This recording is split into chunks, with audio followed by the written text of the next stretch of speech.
Rahasia Kabinet Jokowi yang belum diketahui orang, ditulis oleh Adin dari siwar.com. Presiden Jokowi telah memasuki masa jabatan periode kedua. Oleh karena itu, Jokowi tidak bisa lagi maju sebagai capres di pemilu tahun 2024 mendatang. Kepuasan publik atas kinerja pemerintahan Jokowi menjelang akhir masa baktinya semakin baik.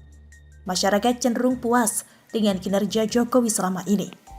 Masyarakat tentu mengetahui bagaimana kinerja Jokowi dan pemerintahannya dalam menjaga Indonesia tetap kuat di masa pandemi ini. Pemerintah Indonesia relatif sukses untuk mengendalikan penyebaran virus corona. Ketika negara tetangga oleng, kelimpungan menghadapi kuatnya penyebaran COVID-19, Indonesia relatif lebih tenang. Malaysia dan Singapura sebagai negara jiran merasa heran dengan Indonesia karena kesuksesan Indonesia menangani penyebaran COVID-19. Sedangkan Malaysia dan Singapura terus berjibaku dengan virus menyebalkan tersebut. Kabinet Jokowi terus bekerja keras di bidangnya masing-masing walaupun di masa pandemi yang serba sulit. Hasilnya, berbagai sektor mengalami kemajuan yang layak disyukuri. Ternyata ada beberapa rahasia yang tidak diketahui oleh publik di internal Kabinet Jokowi. Kabinet periode pertama pemerintahan Jokowi dikenal dengan sebutan Kabinet Indonesia Kerja atau KIK. Sedangkan periode kedua dikenal dengan sebutan Kabinet Indonesia Maju atau KIM. Menurut Pramono Anung sebagai Menteri Sekretaris Kabinet atau Menseskap, Kabinet Jokowi tidak pernah ada konflik. Jika ada konflik, akan berbahaya bagi kualitas kerja para menteri anggota Kabinet Indonesia Maju. Kabinet bekerja sangat kompak dan tidak pernah ada gesekan. Semua bisa diselesaikan dengan baik. Presiden Jokowi walaupun secara fisik kecil, kerempeng, tapi Jokowi dikenal sebagai sosok yang energik dan tidak pernah berhenti bekerja. Jokowi memang berkeinginan meninggalkan warisan sebanyak-banyaknya yang berguna untuk bangsa Indonesia. Kemudian, Pramono juga buka-bukaan terkait dengan rapat terbatas atau sidang kabinet yang selama ini kerap dilakukan oleh Presiden Jokowi beserta para menteri di kabinetnya. Dia mengungkapkan lewat ratas itulah keputusan untuk negara diputuskan oleh Jokowi dengan tetap berpegang pada undang-undang.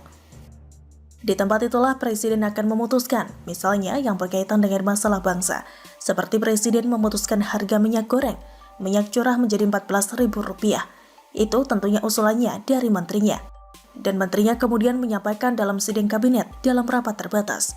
Begitu Presiden memutuskan itu menjadi sebuah hal yang mengikat, secara peraturan perundang-undangan pun ada payungnya, karena sidang kabinet ada risalahnya. Sehingga suatu hari kalau ada gugatan di PT UN kan dan sebagainya, maka pemerintah punya landasan untuk itu.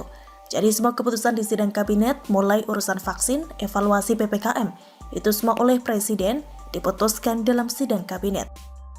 Kemudian Pramono mengungkapkan rahasia bahwa Jokowi adalah satu-satunya presiden di Indonesia yang paling banyak mengadakan rapat. Dia bahkan menyebut dalam seminggu Jokowi bisa rapat bersama menterinya sebanyak 9 kali. Pramono menyebut dirinya lah yang selama ini mengatur jalannya rapat terbatas. Dia yang mengatur terkait materi rapat mingguan, bulanan, hingga menteri mana yang akan mempresentasikan terkait isu rapat kepada Jokowi. Karena itulah Pramono Anung mengaku pernah memotong jika menteri terlalu panjang memberi pemaparan dalam rapat terbatas. Menurutnya, itu dilakukan karena Jokowi adalah sosok yang tidak senang basa-basi. Bahkan banyak menteri baru Jokowi yang kaget dengan cara Jokowi tersebut. Masalah bangsa ini sangat banyak, sehingga jika kebanyakan basa-basi akan memakan waktu lebih banyak. Jokowi memang menyukai keefektifan, keefisienan, tidak banyak basa-basi yang tidak perlu. Saya jadi ingat dulu ada seorang menteri yang terlalu banyak omong, merasa diri paling baik dan terlalu banyak mengurus orang lain. Saya yakin pembaca mengetahui mantan menteri tersebut. Dia adalah Rizal Ramli. Oleh karena itu, Rizal hanya menjabat Menteri Jokowi kurang dari 1 tahun, tepatnya hanya 10 bulan. Rizal mengaku dipecat karena tidak mau dikendalikan dan selalu melawan korupsi. Salah satu yang dia sebutkan adalah karena dia melawan para pelaku korupsi reklamasi. Apakah pembaca percaya? Ternyata menurut JK yang waktu itu menjadi wapres Jokowi, beda lagi. Menurut sosok yang akrab disapa JK ini, Rizal Ramli dicopot oleh Presiden Jokowi karena dinilai dia tidak bisa memimpin dan koordinir menteri-menteri di bawahnya. Tidak bisa koordinasi, akhirnya di-reshuffle setelah 10 bulan menjabat. Rizal Ramli menjabat sebagai Menteri Koordinator Bidang Maritim dan Sumber Daya Indonesia pada 12 Agustus 2015 silam. Dia menggantikan Indroyono Susilo, namun jabatan itu tidak sampai 1 tahun. Pada 27 Juli 2016, ia digantikan oleh Luhut Binsar Panjaitan. Bagaimana menurut Anda?